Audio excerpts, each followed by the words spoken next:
Howdy, and welcome to Wise About Texas, the Texas History Podcast.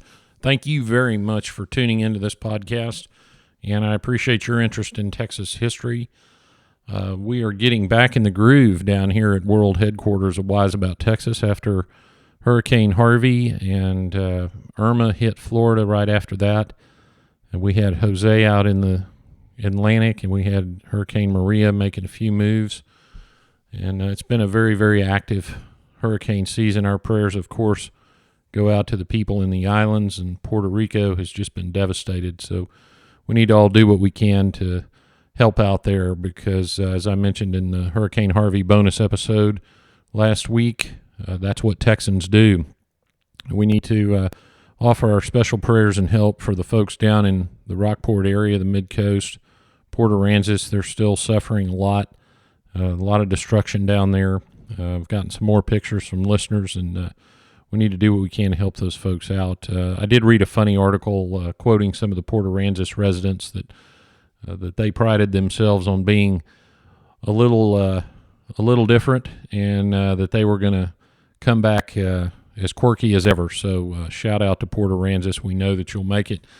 I want to thank you also for being one of the over 127,000 listeners of this podcast. We're up to 67 countries around the world and getting a lot of great feedback from listeners. I had a great email recently from Anthony in New Jersey who homeschools the kids up there in New Jersey and is using Wise About Texas to teach a little bit about the westward expansion, and his kids have gotten really into the Texas Revolution because of the podcast. So hopefully I'm going to be able to FaceTime with Anthony's kids and do a little special class on Texas history. And I love doing that kind of thing. We can always scrape out a little time to do that. So if you've got a particular interest, a group that needs a speaker, either live or via telecast, let me know. That's always a lot of fun. I love talking about Texas history, folks.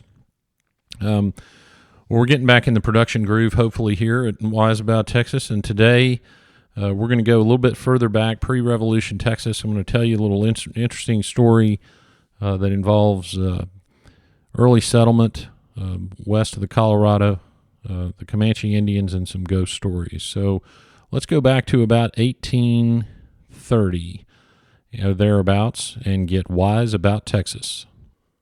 Well, first I want to talk about the hero of our story. He's a man named Josiah Wilbarger. Josiah Wilbarger was born in 1801. He was actually born on September 10th. This podcast is going to be released a little bit after his birthday on September the 24th or 5th. And there are a couple of different sources that some say he was born in Bourbon County, Kentucky. Some say he was born in Rockingham County, Virginia. I've done a little genealogy. It's hard to determine whether he was born in Virginia, but he definitely was in Kentucky in 1818. In 1823, Josiah moved to Pike County, Missouri, and he got married while he was there. He married a lady named Margaret Baker, and they were married about 1827. And right after the wedding, they moved down to Texas, and they arrived at Matagorda in December of 1827. Now, he would have been one of the earliest settlers in the area. And remember, during that time, Moses Austin, who was in Missouri and looking to colonize Texas, would have had a lot of folks from Missouri wanting to come to Texas. And Josiah just sort of jumped the gun and got down here pretty early. He was a surveyor. He also taught school at Matagorda. He lived in Matagorda for about a year, and then the sources indicate he moved to LaGrange on the Colorado River on a headright that he got in Austin's colony. And he moved his league of land, which was granted in 1832, was above Bastrop on the Colorado River. So I want to talk about this for a second. When we talk about the Texas Revolution, if you'll recall the stories about Sam Houston moving from Gonzales eastward with the Army, which some called a strategic countermarch, some called a retreat. We went over that in a couple of different episodes on the Revolution. and I'm sure we'll talk about it again. But many of the settlers thought that Houston would fight Santa Anna on the Colorado, and the reason they thought that was that the Colorado was the effective boundary of the settlement in Texas in 1836. The land west of the Colorado was largely unsettled, and when I say settled, I mean with towns and going concerns in farming and ranching and communities built and such, because you had the two roads, the lower road and the upper road going to Behar or San Antonio, which was west of the Colorado, but off that road, you had the Comanche Indians, and settlement was sparse because it was so very dangerous to settle in that area. Well, the further north up the river you went, the worse that problem became. And when you were in the area of Bastrop or Austin, that part of the Colorado River, you were really in danger from the Comanches. And then we don't even talk about any area northwest of there. It was so very dangerous.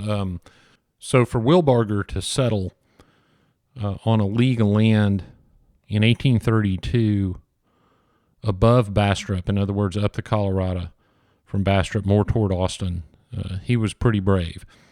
I mentioned he was a school teacher in Matagorda, and he was also a surveyor. So he was doing a lot of surveying for Austin and his colony, which made sense, of course, being from Missouri. Let me mention one more thing I found. When Josiah Wilbarger settled on his legal land, he had a couple of travelers and probably helpers with his survey living with him. He built a small house with his wife. Here is his nearest neighbor was said to be 75 miles away down the river. So I don't know if that's exactly accurate or not. There's no way to really know. But he was a long way beyond what would have been any reasonable frontier at the time. So Josiah was living in the Comancheria all alone, essentially.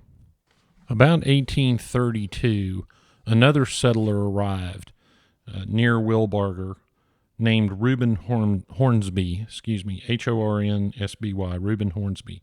He had been living in Bastrop, getting ready to occupy his legal land. His grant was on the east bank of the Colorado River, and the easiest way to picture where it was about 9 miles down the river from Austin, Texas. And so Hornsby settled, and Wilbarger had, I won't say a nearby neighbor, but at least approximate neighbor. So fast forward to 1833. It's summertime, it's August, and Hornsby had a man living with him named Christian. Hornsby and Wilbarger's place both would have been stopping points for people traveling to see the countryside and perhaps pick out some land. There were two men, one named Haney and one named Standifer, and they had come from Missouri, so they would have known of Wilbarger, and they came down to look around at Texas and perhaps organize some settlement there. And that would have been a very common thing. Even Andrew Jackson sent Sam Houston down to look at Texas, as you'll recall. And so people would have traveled down here. Settlers often came in large family groups. And so they would have sent an able-bodied young man, perhaps in the company of another family's able-bodied young man, to come down and check out the land and just kind of see if it was worth settling on and report back. And during this time, Austin was trying to raise his colonists and grow his colonies, and so that would have been a very normal thing to do. And of course, you would have found your fellow Missourian, Josiah Wilbarger. So one day in early August 1833, Wilbarger and Hornsby agree to take these guys out to look at some of this land. So off-road Wilbarger, Hornsby, Christian, Standifer, and Haney, and a man named Struther. And they started riding northwest from Hornsby's. Now, they would have been riding straight out into Comanche territory. They would have been riding through what is now the city of Austin. Of course, there was nothing there at the time. And so they probably would have stayed close to the Colorado River. So out they rode to look at the country. So our story begins as they ride up Walnut Creek. Now, those of you familiar with Austin, if you were to position yourself east of Austin, east of 130, the toll road, there is a Walnut Creek that runs in that area between sort of the 183 and 969, which I believe becomes Martin Luther King Boulevard in Austin. Sort of that area. There's Walnut Creek, but the early accounts talk about it being northwest of where the city now stands. So that's either a different Walnut Creek or perhaps it tapers off and picks up. In any event, they're riding on Walnut Creek, and they see a lone Indian.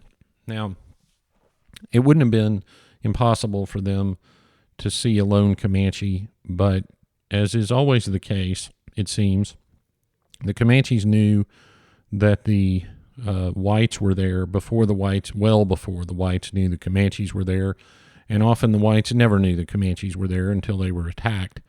But they saw a lone Indian, and that could mean that it was a lone Indian, or it could, and more likely mean that he was a scout of some sort, either intending to lure them toward him or to go back and report to the band on the activities of the settlers. So they see a lone Indian, and they take off and start chasing him. Well, the Indian gets away, and the accounts say that he got away about the head of Walnut Creek. It also talks about him running into the mountains, so this would have been certainly west of Austin as the country becomes more hilly, and they could never catch him. So they stopped to rest. Well, first they returned to where they had started the adventure, and there they stopped to rest. So they're now back east of Austin. Now, those of you familiar with Austin traffic would know that none of this could have occurred without committing most of a day toward driving around. But remember, back at this time, they would have been running straight lines north and south and east and west, and there was no I-35 and there was no traffic, and so they would have covered these distances very quickly. So they returned to an area east of Austin, and they stopped to rest. And this is an important little fact. Some of them hobbled their horses, and some of them didn't. Wilbarger and Christian and Strother hobbled their horses, and they unsaddled their horses. Haney and Standifer left their horses saddled and just staked them out to graze. Now, that back at that time, it would have been very risky to unsaddle your horse and have no way to escape.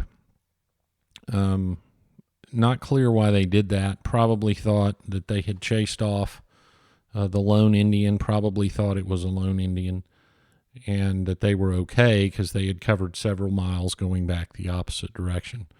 Well, as they sat there resting, all hell broke loose, and they began to be fired on by an entire group of Indians that they never even knew were there. The Indians had left their horses, had sneaked up on them, and caught them unawares. There were a few scraggly trees around, and each man tried to take cover and fire back at the Indians to very little effect. It was poor cover, and they were in a bad situation. Christian was hit in the leg. Strother was killed. Wilbarger ran over to Christian, dragged him up against a tree. Christian had been trying to load his gun. He hadn't primed it, so Wilbarger primed it for him and ran back to his own tree. In the middle of doing all this, Wilbarger had caught an arrow in his lower leg, and he had a wound in his hip, so an arrow must have grazed him in his hip, or maybe a ball from one of the guns the Comanches had. You know, you read a lot of Old West history, and it talks about the Comanches, or it talks about the Indians in general not getting guns until later, but that's not true. The Comanches had traded horses for years with people in Louisiana, so not the state of, but the territory of Louisiana. And so they would have had guns at this time. Wilbarger got to his own tree, and he caught another arrow in the other leg. Now, about this time, Strother and Christian noticed that things were not going well, and they had their horses saddled, as I mentioned, so they jumped on their horses and took off.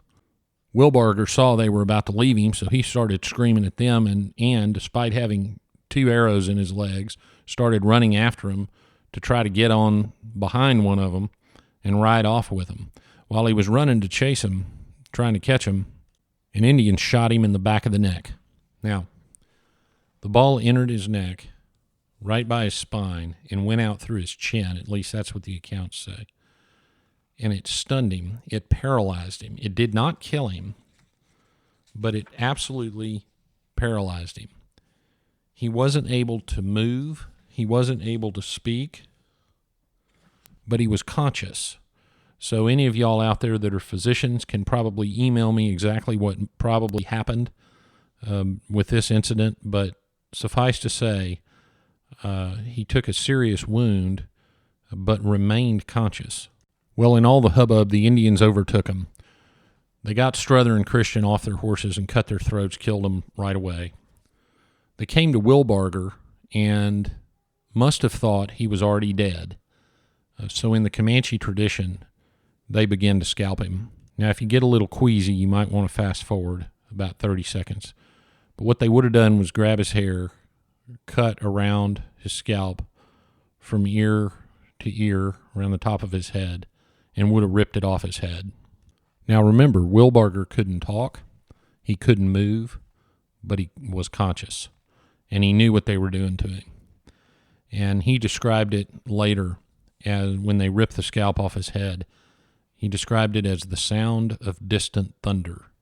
At some point, from either the pain or the loss of blood, Wilbarger would have passed out. He came to later in the evening. He was bleeding, although the bleeding had slowed. He was obviously very seriously wounded, and he had lost a ton of blood. They had taken all his clothes, so he was alone. He was naked. He was bleeding. He was scalped, but he was alive. He dragged himself to a pond and just laid down in the pond for a while. He became chilled, so he dragged himself back up on the bank. He kept going back to this pond to drink the water. He found snails in the grass to eat, but he was in a desperate situation. He could feel and hear the flies in his wounds, which actually probably helped him with the infection or the potential for infection, gross as it may seem. He dragged himself to a tree, sat up against it, and one can only presume that he prepared himself to die. And that's where it got interesting. As Josiah sat there under the tree, up against the tree, Josiah had a vision. He saw his sister. He had a sister named Margaret Clifton. She lived in Florissant, Missouri. And you would think it would be a hallucination when you think about the state he was in. But he distinctly saw the figure of his sister walking toward him, and she spoke to him.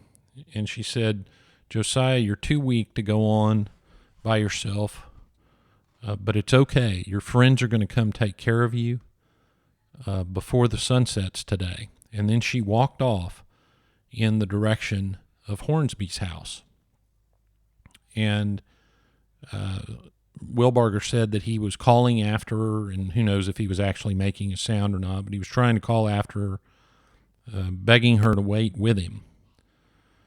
Well, I mentioned earlier that Christian and Strother's throats had been cut by the Indians. Those were the ones that had been wounded during the battle. Strother already dead, Christian dead or dying. Haney and Standifer, and I might have misspoke earlier. Haney and Standifer got on their horses and took off, and so Haney and Standifer made it to Hornsby's house, and they related what happened with the battle. Haney and Standifer had claimed that there were 50 Indians around Christian, Strother, and Wilbarger, and they were certain they were dead. And that was the report they made when they got to Reuben Hornsby's. That night, someone else had a vision, and it was Mrs. Hornsby. She woke up in the middle of the night, sat bolt upright, woke up Reuben Hornsby, and said, "I just had a dream that I saw Josiah Wilbarger. He's wounded, he's naked, but he's alive." I don't know what Mr. Hornsby must have told her, but she went back to sleep for a little while. Again, same night, sits bolt upright, says, "Reuben, I've seen it again. I've seen Josiah Wilbarger. He's naked, he's up against a tree, he's severely wounded, but he's alive." She gets up, she makes coffee, makes breakfast, and pleads with the men to go find Wilbarger. She even told them almost exactly where he would be based on what she had seen in her dream. So the men finally agree, and several of them set out to the scene of the fight. Well, they rode to the area where Mrs. Hornsby sent them, and of course, they found Wilbarger. He was covered in blood. In fact, they thought he was an Indian at first, and he managed to speak, and he said, "Don't shoot. I'm Wilbarger." The only thing Wilbarger had left after the fight was one sock. He had taken the sock off his foot, and he had placed it over his skull where the Indians had taken his scalp. They got Wilbarger. They took him back to Hornsby's. They treated his scalp wound, and what they did was put bear oil on it. That would have been the treatment back then. And Josiah Wilbarger survived.